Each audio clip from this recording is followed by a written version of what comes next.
La puissance du pardon, nous en avons déjà parlé beaucoup de choses là-bas. Je cherchais qu'est-ce que j'allais enseigner lorsque le prophète m'a appelé qu'il est empêché parce que sa mère est hospitalisée.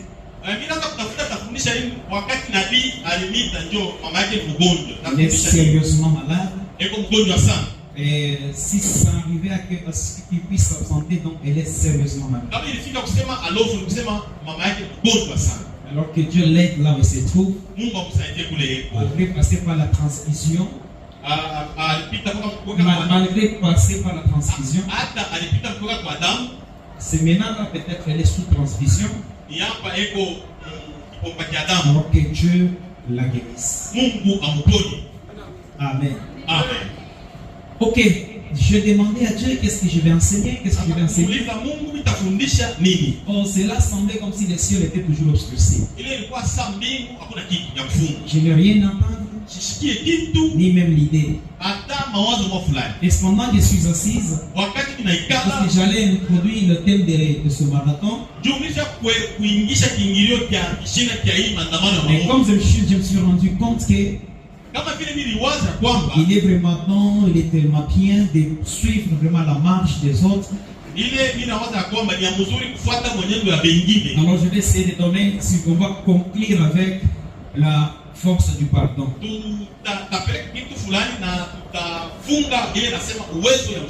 Qu'est-ce que le pardon? C'est être libéré de quelque chose que tu as fait comme si vous le vérifiez dans la Bible et que vous prenez Matthieu, je pense le chapitre 6, le verset 9, dans la prière que Jésus avait laissé ses disciples, il dit ceci: notre Père qui es aux cieux, que ton nom soit sanctifié, que ton règne vienne, que ta volonté soit faite sur la terre tout comme au ciel. Donne-nous aujourd'hui notre pain quotidien. La phrase importante est celle-ci: pardonnez-nous nos offenses comme nous pardonnons aussi à ceux qui nous sont offensés. Donc le pardon, c'est quelque chose qui vous rendra libre. Dès que vous voulez être pardonné, apprenez à pardonner les autres. Tout celui qui vous a offensé, je vous prie au nom de Jésus, tout ce que vous avez entendu parler de moi, pardonnez-moi. Tout ce que vous avez entendu parler de l'autre, apprenez à vous pardonner mutuellement. Personne n'est à 100% à son caractère sur la terre. Tout le monde a ses faiblesses. Alors si on n'arrive pas à se supporter et à se pardonner, quelques versets de la Bible seront déchirés. Marie, pardonnez votre femme. Femmes aussi, pardonnez votre mari. Et vous les parents, pardonnez vos enfants. Et vous les enfants, pardonnez vos parents. Tout comme serviteur, pardonnez le fidèle. Et vous les fidèles, pardonnez aussi les serviteurs. Je me rappelle, il y a ceux peut-être qui sont fâchés contre moi parce que je ne suis pas passé chez lui, on ne sait pas.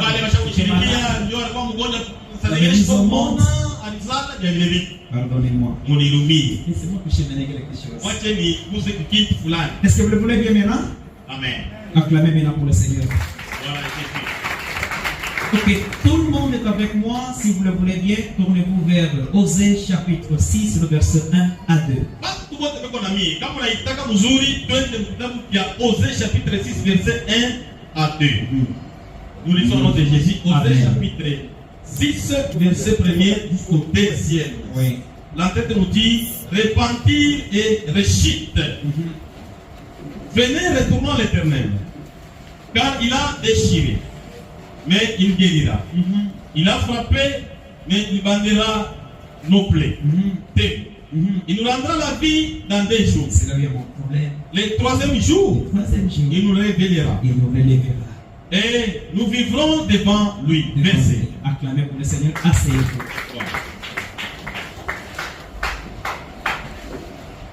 Le prophète Osée, Nabi Osée, c'est l'un des prophètes qui ont des caractères eschatologiques. Ni mmoja wa manabii wale anakuwa na mambo ya ile tafanyika kumwisho. Il y a des notions que nous parlent des choses qui vont venir et des choses que nous laissons.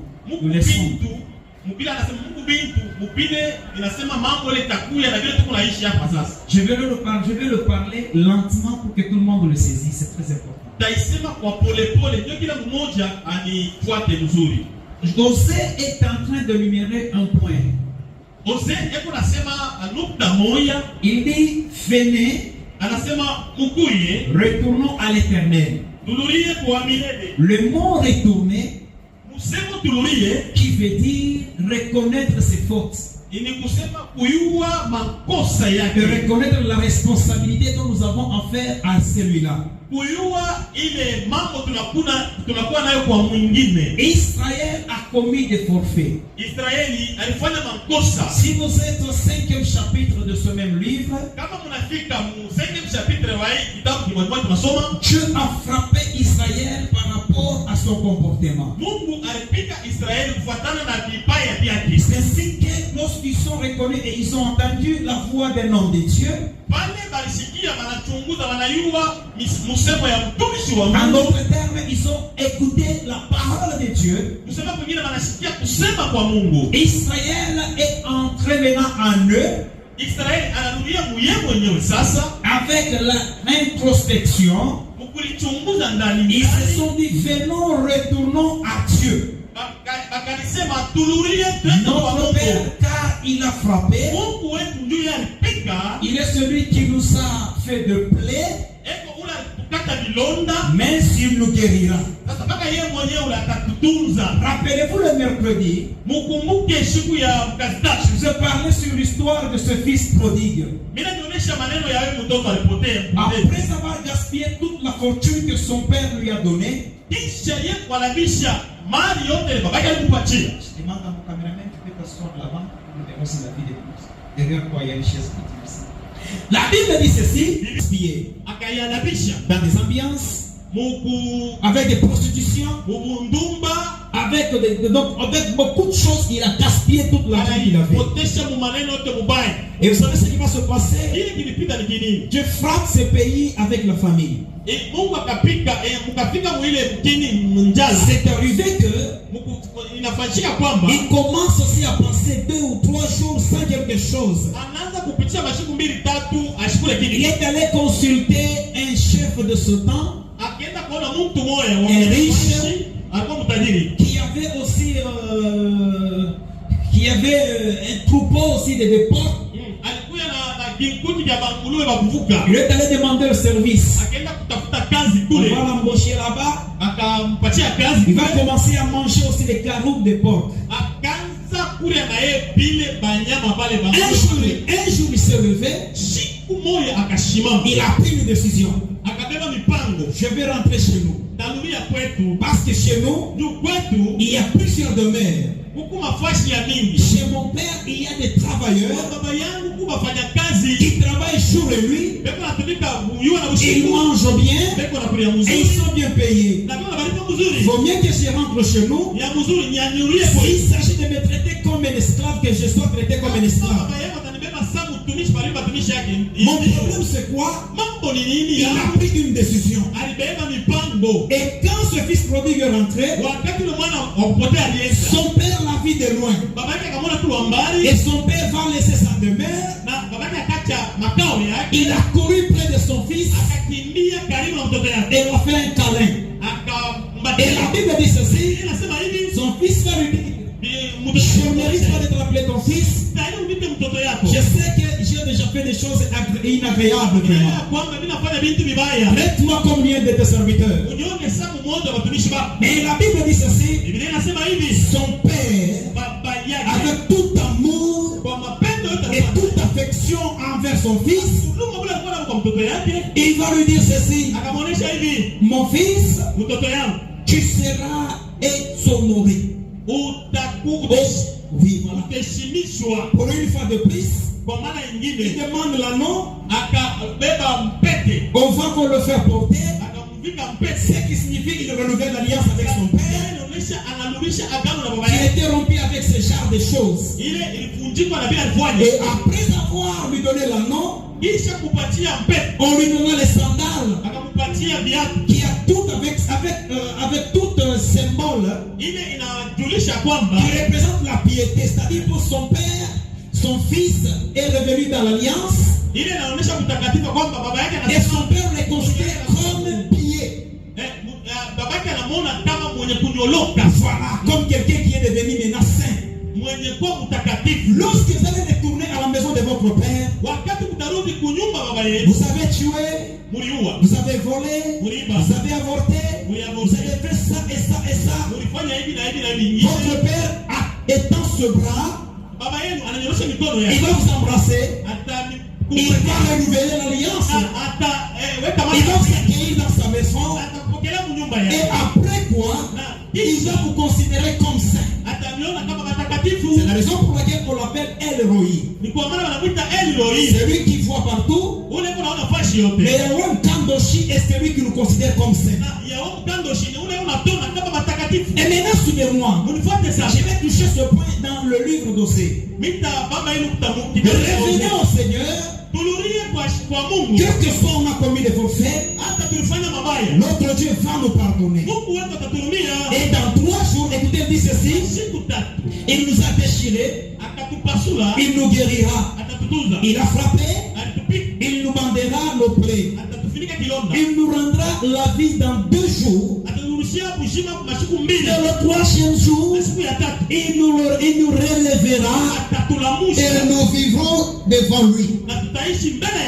La Bible tout entière. Écoutez bien aimé. Depuis que le monde avait commencé, le monde a 3 jours prophétiques. Et le premier jour, c'est le jour de la loi. Et le jour de la loi a commencé avec Moïse. Parce qu'avant Moïse, la loi n'existait pas. Le monde vivait dans l'ignorance. Les gens se comportaient, il peut tuer, il peut prendre la femme de son prochain, il peut déplacer les bornes de son prochain, il peut dérober, je ne sais pas moi, parmi les troupeaux de son frère. Cela ne causait pas de problème, parce que la loi n'existait pas.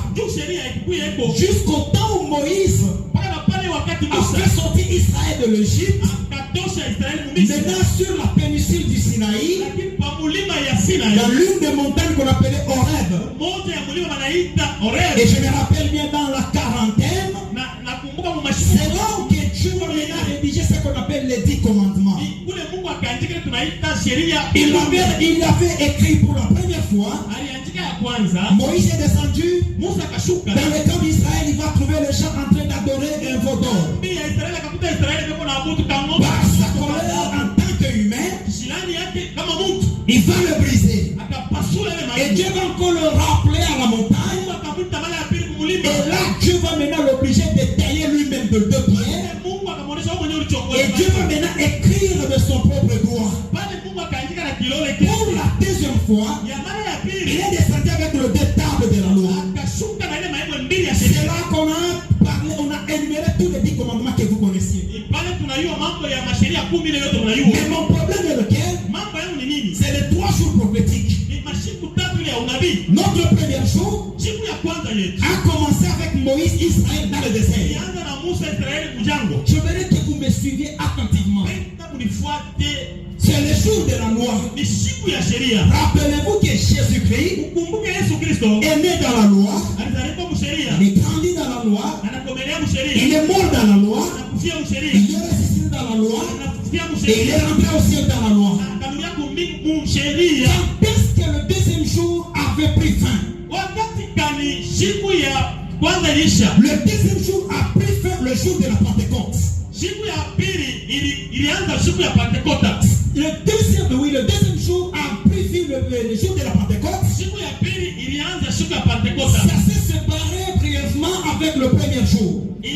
Achana na siku ya kwanza. Amérique, vous me suivez. Unifuate. Le premier jour de la loi Siku ya kwanza sheria est terminé après l'ascension de Jésus. ilisha pale Yesu alipanda kumbe. Et au temps de la Pentecôte, Wakati ya Pentekota. si vous vous tournez dans Actes des Apôtres chapitre 2, Kama munaenda Matendo ya Mitume vous vous sura ya rendez compte que c'est au moment où maintenant la grâce a commencé. Nakumbula ya kwanza ndo pale neema ilianza. Le premier jour est terminé avec Jésus, Siku ya kwanza iliisha c'était dans la loi. ilikuwa ni Mais sheria. le deuxième jour a commencé avec la grâce, Siku ya pili inaanza na c'est avec le Saint-Esprit. inakuwa na Roho C'est Mtakatifu. ainsi que ici la Bible dit, Kwa maana Biblia inasema le premier jour, siku ya kwanza il va nous rendre la vie sauve. ataturudishia Et kujibu. le deuxième jour, Siku ya pili il va nous guérir, oui. atatutunza. Et le troisième jour, Na siku ya il tatu va nous relever. Je atatulamusha. vais énumérer un peu sur le troisième jour. Mimi nitasema pa mambo ya siku ya tatu. Église, écoutez-moi attentivement. Kanisa munishikie mzuri. L'église est dans le deuxième jour. Kanisa iko mshiku ya pili. Le moment où je vous prêche, Hii wakati mnanihubiri, au moment où le pasteur lui-même vous enseigne, hii wakati pastor ibeba. nous sommes dans notre deuxième jour. Tuko mshiku yetu ya pili. Le premier jour est expié, Siku ya tatu isha kutoka. est incorporé dans le deuxième jour. Inatumbukiza mshiku ya pili. Et le deuxième jour, c'est la grâce. Siku ya pili ni neema. C'est là où nous en sommes.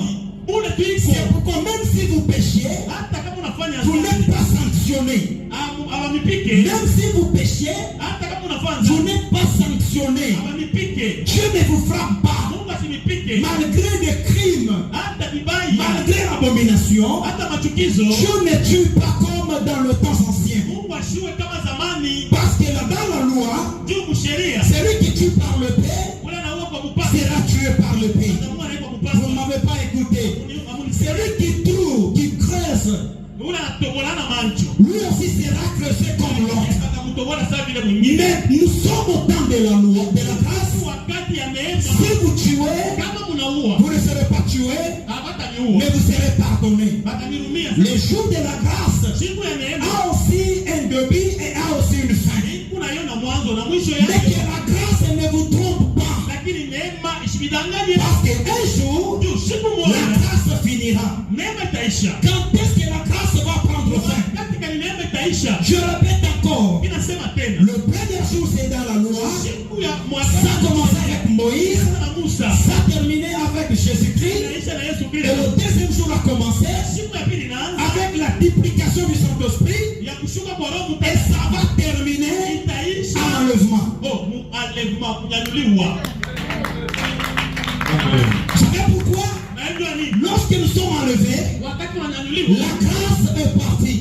neema inaama. Qui est la grâce? Neema ni nani? La grâce est le sang de Jésus. Neema ni damu ya Yesu. La grâce est représentée par le Saint-Esprit. Inajulisha Roho Mtakatifu. Alors lorsque nous sommes enlevés, Wakati tunanyanyuliwa, on se rencontre avec Jésus dans le ciel. tunakutana na Yesu mwewe. Automatiquement, la grâce quittera les nations. Pale pale neema ikatoka kwa Ça va maintenant retomber sur Israël. Inaenda kuanguka kwa Israeli. C'est pourquoi Ni kwa le maana deuxième jour siku ya pili prendra fin à l'enlèvement de l'église. itaisha siku ya kunyanyuliwa kwa Et là, kanisa. le troisième jour commence. Pale siku ya tatu C'est le jour de l'éternel. inakuwa ni siku ya wa milele.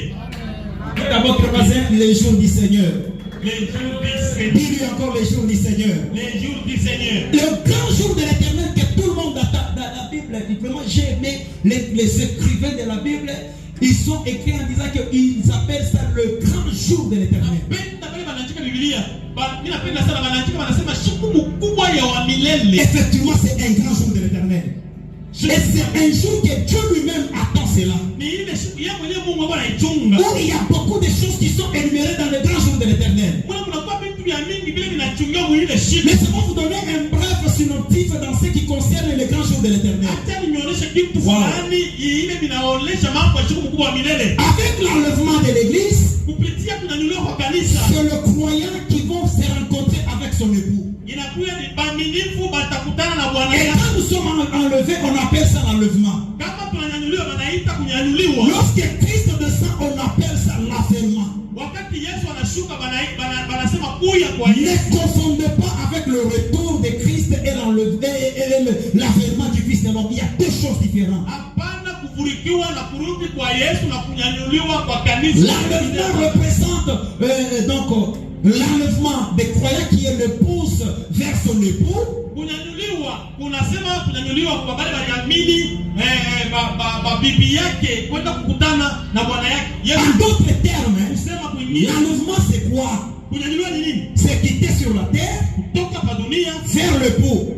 Kwenda kwa bwana. Donc c'est le problème de l'épouse vers le pot. Ni mambo ya bibi na bwana. En grec original on appelle ça arpaso. Mon grec original banaita arpaso qui veut dire être volé. Vous savez pourquoi Jésus avait utilisé ce terme enlèvement? On n'avait pas dit non, on sera ôté. Non, on dit enlèvement. En d'autres termes, arpaso, c'est-à-dire voler. Parce que cela se passait dans leur tradition juive. Qu'est-ce qui se passait dans la tradition juive? Si un homme va se fiancer à une femme, il commence leur fiançailles. La première des choses, il va payer ce qu'on appelle en grec la ketouba. Répétez après moi, ketouba. Répétez encore ketouba.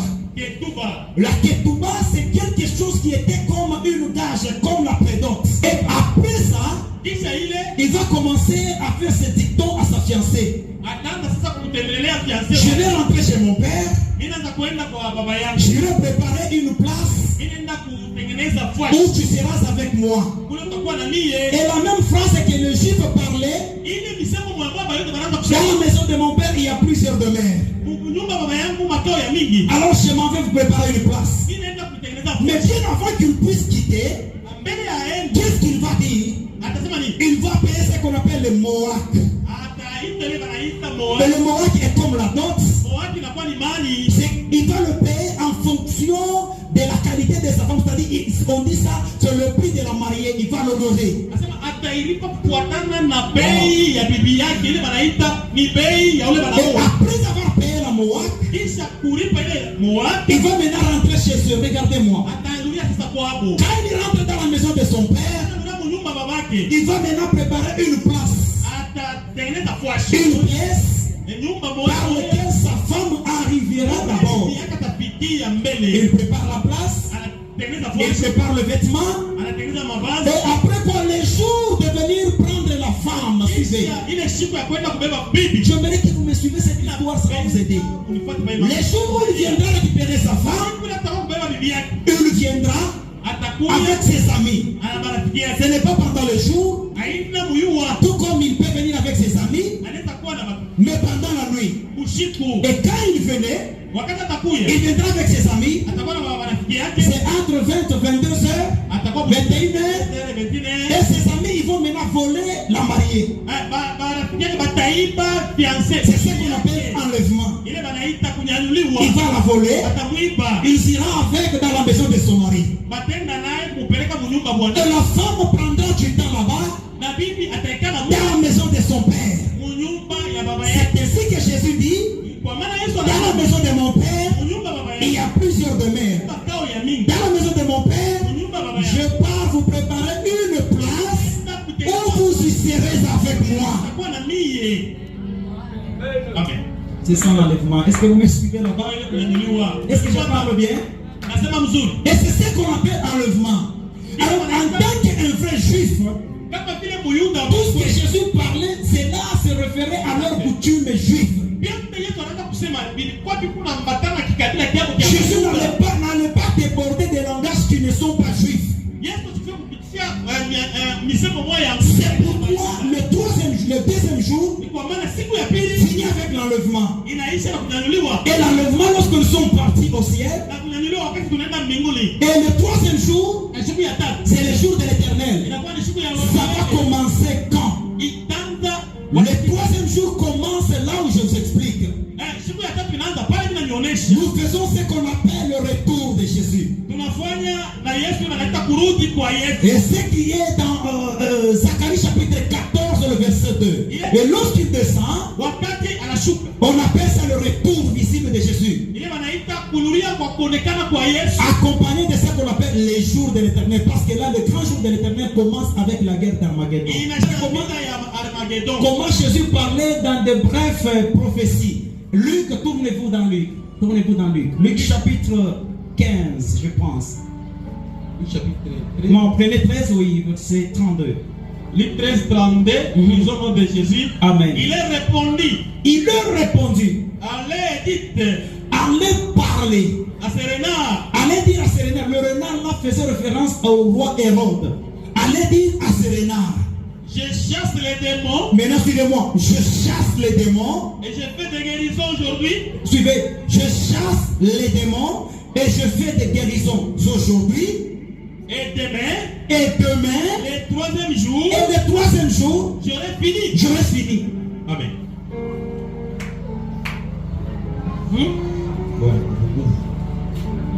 Il dit ceci. Écoutez, Jésus a énuméré tous les 3 jours prophétiques ici. Je fais des guérisons aujourd'hui, c'est dans la loi. Wow. Mais le renard n'avait pas compris ça. Allez dire à ce roi Hérode, je suis encore dans la loi. J'ai été né dans la loi. J'ai grandi dans la loi. Et je suis en train de chasser les démons aujourd'hui dans la loi. Je vais guérir dans la loi. Le troisième jour, je vais finir. Le premier jour, c'est la loi. Le deuxième jour, c'est la grâce. Et le troisième jour, il va finir avec quoi? Le jour de l'éternel, le combat d'Armageddon, pour sauver maintenant Israël. Donc, si vous le voulez bien, touchez un peu Luc 19. Touchez un peu Luc 19, rapidement. Le chapitre 19. 42 à 44. Le chapitre 19, 42 à 44. Oui. La Bible dit ceci. Si toi aussi, au moins, en ce jour qui t'est donné, tu connaissais les choses qui appartiennent à ta paix, mais maintenant, elles sont cachées à tes yeux. Luc 19, 42 à 44.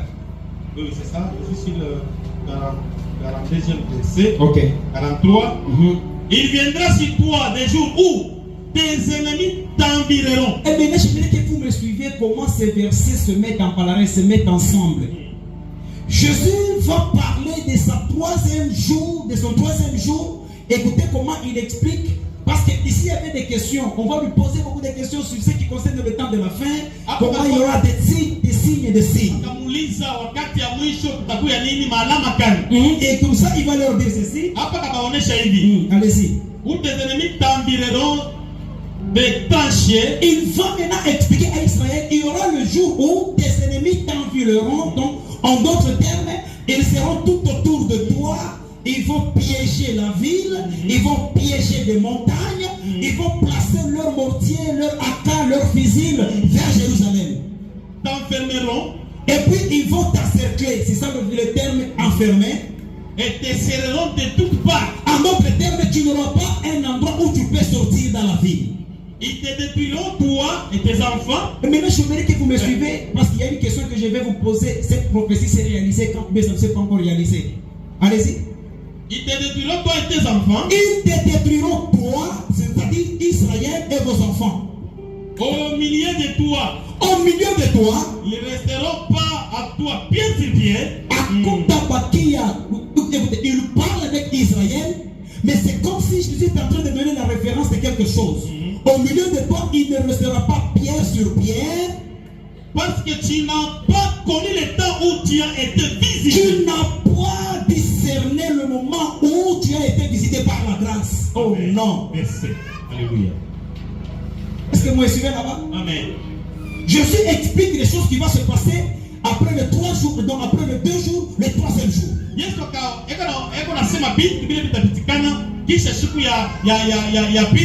Mais si vous vous tournez lentement vers le livre de Matthieu, le chapitre 24 et le tout premier verset, quand Jésus descendait de la montagne des Oliviers.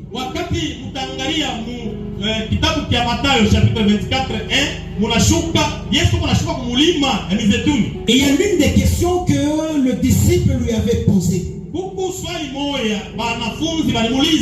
Qu'en dit-il de ce temple? Parce que quand ils vont commencer à expliquer à Jésus ce qui concerne le temple, ils avaient toutefois raison. Pourquoi? Parce que ce temple avait pris les années de construction. C'était tout au plus de 46 ans de construction de ce temple de Jérusalem.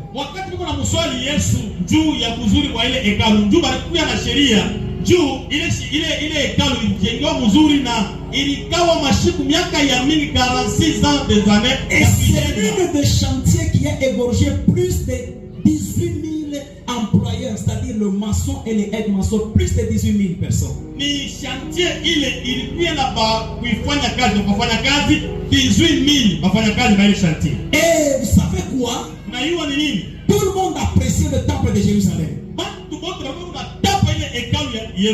C'était vraiment un bijou, c'était vraiment un bijou pour tout le monde. Et vous savez, quand on va poser la question à Jésus, et les disciples lui font remarquer la construction de cette belle architecture, Jésus va leur dire ceci: mes amis, voyez-vous tout ceci? Il ne restera pas pierre sur pierre et tout sera détruit. Il y a une déjà partie de la prophétie qui s'est déjà déroulée dans l'année 70. Kunakuya kipande kia hii misemo ya unabii kisha kufanyika miaka 1070 années. Laissez-moi vous donner cette explication et comprenez-moi, regardez-moi là-bas. Lorsque les Romains torturaient Israël, à cette époque, Israël n'était pas encore une nation. En d'autres termes, il n'avait pas l'indépendance. Mais Israël était sous domination des Romains. Mais ils avaient ce qu'on appelait les zélotes. Les zélotes firent partie de l'armée d'Israël. Et à un moment donné, ils se sont réunis pour dire qu'il faut que nous puissions chasser les Romains parmi nous. C'est comme l'histoire de Lumumba. Il faut que le Belge rentre chez eux. Alors ils ont commencé ce qu'on appelle la révolte. Et ils cherchent maintenant l'indépendance. C'est ainsi que le roi César, le roi romain, l'empereur romain, il va envoyer un général qu'on appelait Caius. Il va l'envoyer avec l'armée. Donc, il s'appelait Cestus Gaius. Cestus. Pour ceux qui écrivent Cestus Gaius. Et lorsque Cestus Gaius est venu, et là écoutez-moi bien, la Bible dit ceci, parce que si vous lisez la prophétie de Jésus, Jésus va leur dire ceci: à ce temps-là, je vous préviens déjà, vous allez quitter la Judée, allez fuir dans des montagnes. Celui qui sera sur le toit, qui ne descend pas, que celui qui sera dans le champ, qui ne rentre pas dans la ville. Malheur aux femmes qui seront enceintes, qui allaiteront, car sera une détresse qui ne s'est jamais produite sur la terre. Je ne l'explique pas comme dans la grande tribulation, mais je l'explique selon les contextes ici. Selon ce qui s'est déjà fait. Lorsque Cestus Gaius est venu, il va encercler la ville. Regardez-moi. Mais Jésus avait déjà parlé à ses disciples. Lorsque vous verrez les armées encercler Israël et Jérusalem, quitter la ville, aller dans des montagnes. Je pense que c'est ce que la Bible dit là-bas. Quitter la ville, aller dans les montagnes. Mais ne voyez-vous pas qu'il y a une piège ici? Ils vont quitter la ville pendant que la ville est encerclée par des militaires. Ils sont déjà piégés. Mais pendant que Jésus leur dit, vous allez fuir dans des montagnes afin d'être échappé à ce qui va se passer. Mais lorsque Cestus Gaius va venir avec l'armée romaine, il va se poster tout au long d'une semaine. Et il va maintenant encercler la ville de Jérusalem. Et personne ne sortait. Suivez-moi, personne ne sortait. Pourquoi? Parce qu'ils étaient déjà piégés. Mais Jésus leur avait dit, lorsque les armées encercleront Jérusalem, vous qui seront en Judée, Jérusalem quittait la ville. Mais voyez-vous pas qu'ils étaient déjà piégés? Lorsqu'ils vont commencer à quitter la ville, ils seront tués. Parce que déjà l'armée de Festus était déjà dans le cercle de Jérusalem. Et après un temps, et le général Festus Gaius, une semaine après, il se replie. Il replie son armée. Et en allant, il y a un groupe de rebelles, des zélotes. Oui, ils vont maintenant frapper Festus Gaius et ils vont le tuer. C'est maintenant qu'on va envoyer le général Titus et Vespasien.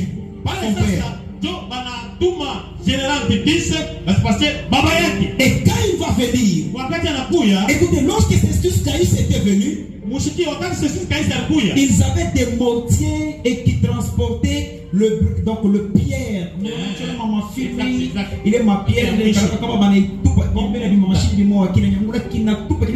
Pendant 1 km, 2 km. Mais dans le pierre, là, vous savez, ça pesait combien de graines de pierre? Ça pesait 46 kg à 42 kg. Maintenant, ils savaient ces histoires bien préparées.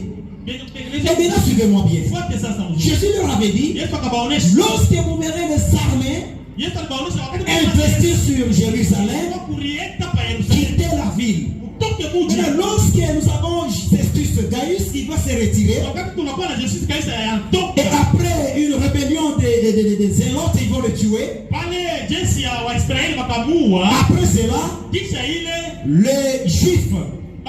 les juifs, le chrétien, ils vont maintenant quitter la ville. Parce qu'il n'y avait pas le cercle tout autour de Jérusalem. Vous avez maintenant compris? Et vous avez compris? Acclamez maintenant pour le Seigneur. Je vous demande de Et maintenant, quand ils vont sortir, ils vont aller se cacher.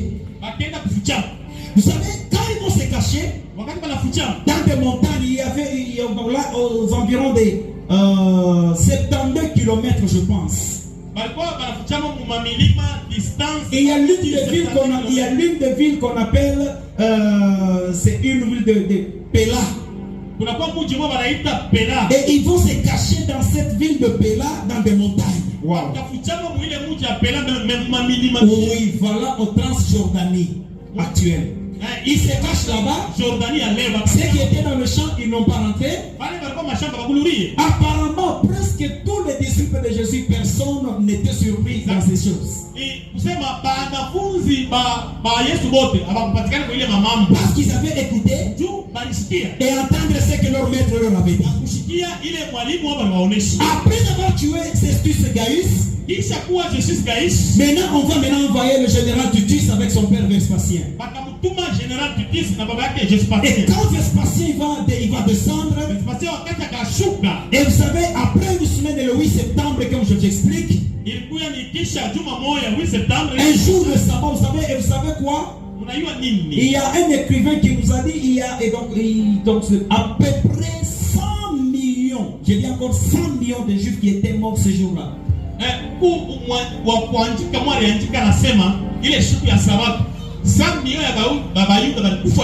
Oui, tout le monde peut savoir. Vous savez pourquoi les juifs étaient morts? Les juifs n'acceptaient pas qu'on voit comment on détruit le temple. Les juifs n'acceptaient pas ça. Les juifs défendaient le temple. Et bien avant que l'armée de Titus envahisse Jérusalem, et ils se sont postés donc avant d'entrer à la ville à Jérusalem par mot des Oliviers. Il y a maintenant un vieux rabbin qu'on appelait Yohanan Zacharie. Et ce vieillard, qu'est-ce qu'il va faire? Il va maintenant parler les zélotes, quelques membres des juifs. Ils vont former le cercueil. Et on va le mettre à l'intérieur comme s'il est mort. Et pendant qu'il sera transporté sur les épaules, ils sont arrivés là où il y avait les Romains. Et quand il va trouver, c'était Titus et son père Vespasien, on fait descendre maintenant le cercueil. Tout d'un coup, maintenant pas cercueil, c'est maintenant le vieux rabbin là qui sort du cercueil. Et pendant qu'il maintenant il sera lui-même. Anenda kubaona nikasema Mswahili. Anaona Titus na babake Vespasien anaenda kusumbulia nao mnyangali. Anebambia anasema parce que pale banamona banangalia ke huyu mtu ko influent. Yohanan ben Zakai. OK? Écrivez ce nom. Yohanan ben Zakai. Yohanan ben Zakai. Sasa anatoka mserkei anabakuta Titus na babake Vespasien benye kuikala na barome ba mingi ba soldats. Ilikuwa ni ilikuwa légion moi.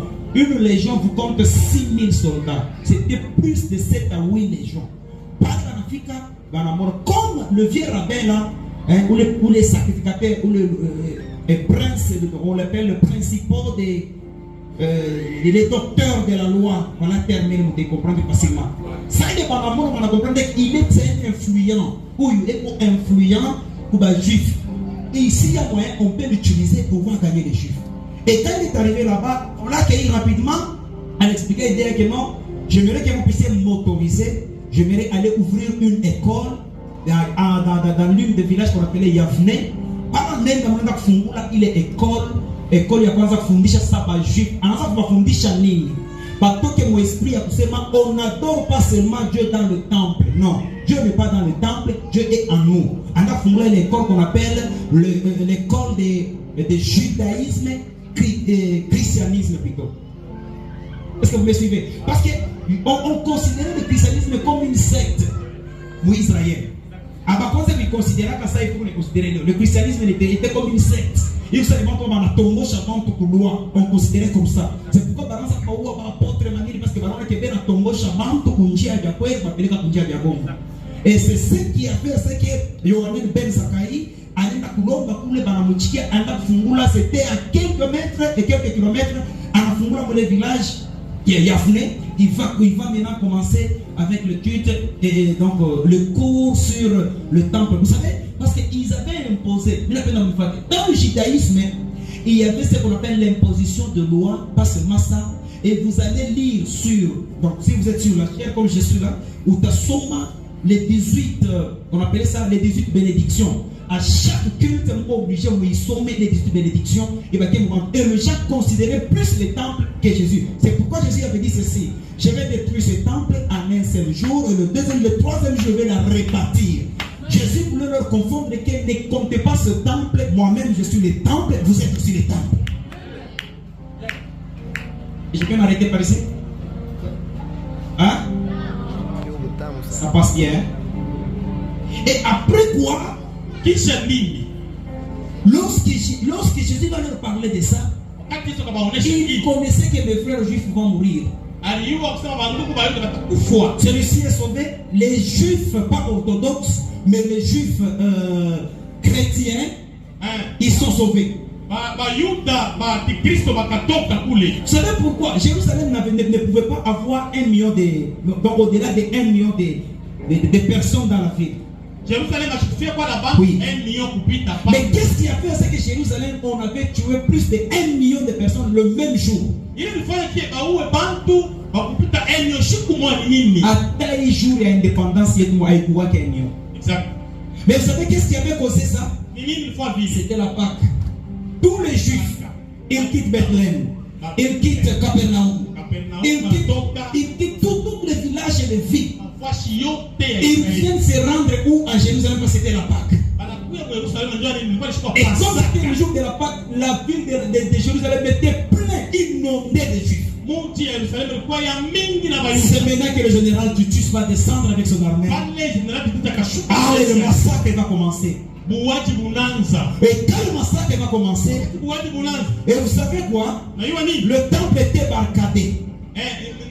Oui, le temple était fermé.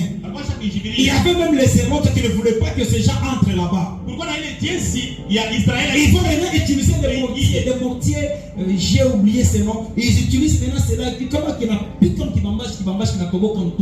Ils ont trouvé le canal d'entrée dans le. Oui. Oh, désolé, vraiment, c'est pas. Et après quoi, ils ont tué les gens, L'écrivain juif, il dit quoi? Environ des 14 heures, le sang était au niveau des chevilles. Le sang de qui? Le sang des Juifs. Point. On reconnaît un vrai prophète, c'est à l'accomplissement de ses prophéties. Jésus avait déjà prédit et cela est arrivé. Et son peuple a été détruit. Laissez-moi aller vite et je vais terminer. Et vous savez ce qui se passe ici? Je vais terminer.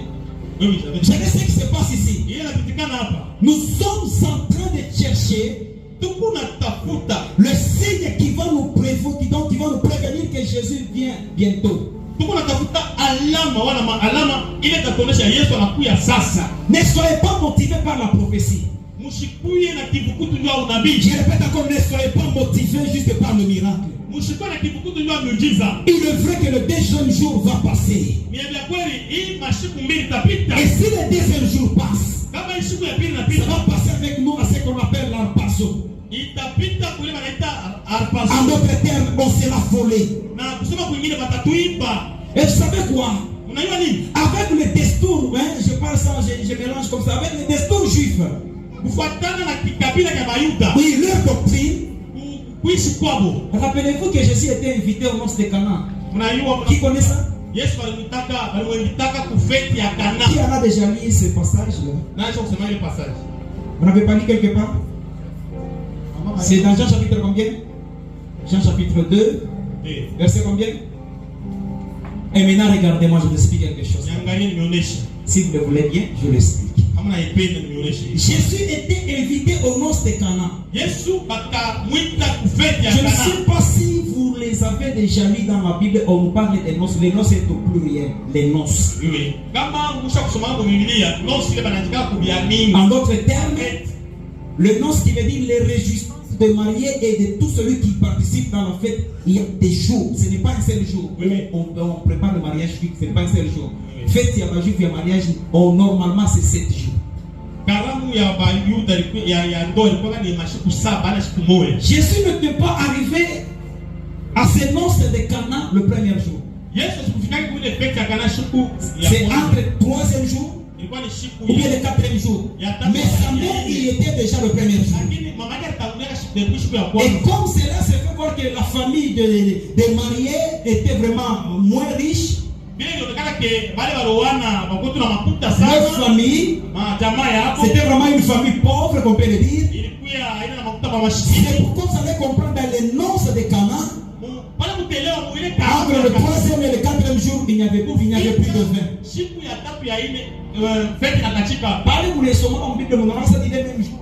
On veut les fêtes, et soulever dans la mouille,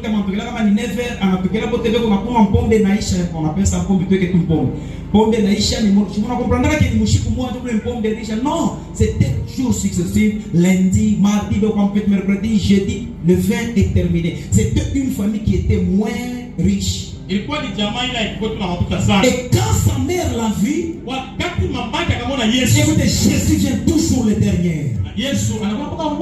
Ah, tu m'as pas écouté, j'ai dit Jésus vient toujours le dernier. Pour représenter sa force et sa capacité. Job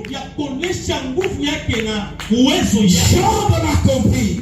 Job dit ceci, je sais que mon rédempteur, c'est qui? C'est Jésus.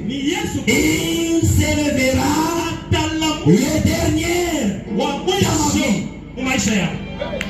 Pendant que vous êtes époustouflant, et c'est maintenant que Jésus arrive. Pendant que vous dites que pour moi c'est fini, je suis en train de regarder sur le bâtiment du cœur. C'est là que Jésus vient. Il vient parce qu'il est l'alpha et l'oméga. Et la Bible dit, quand Jésus est arrivé, et lorsque Jésus vient dans votre vie, même si vous êtes devenu au bout de votre vie, il va encore restaurer votre vie, vous serez comme au début.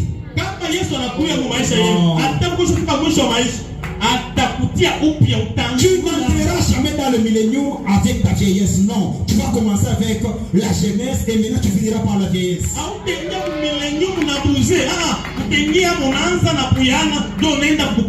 Qu'il commence d'abord à restaurer, à renouveler tout ce qui était déjà devenu vieux dans ta vie.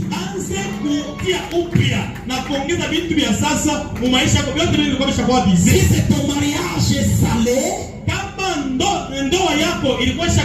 si c'est ton mariage qui est déjà détruit, il n'y a plus de joie.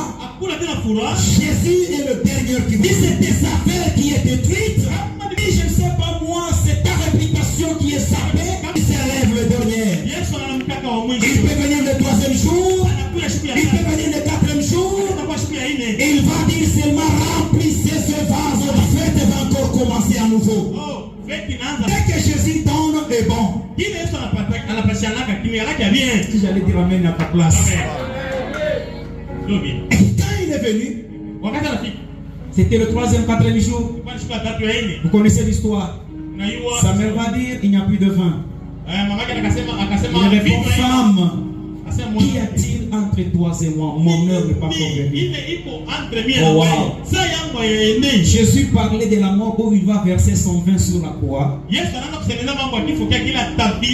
va présenter son vin aux disciples qui buvaient ceci et mon sang. C'est pourquoi il va se dire mon heure n'est pas encore venue. Mais la femme dit faites tout ce qu'il vous dira. Jésus n'avait fait ni déclaration, ni prière, ni quoi que ce soit. En remplissant seulement ses vases d'eau, et l'eau est changée en vin.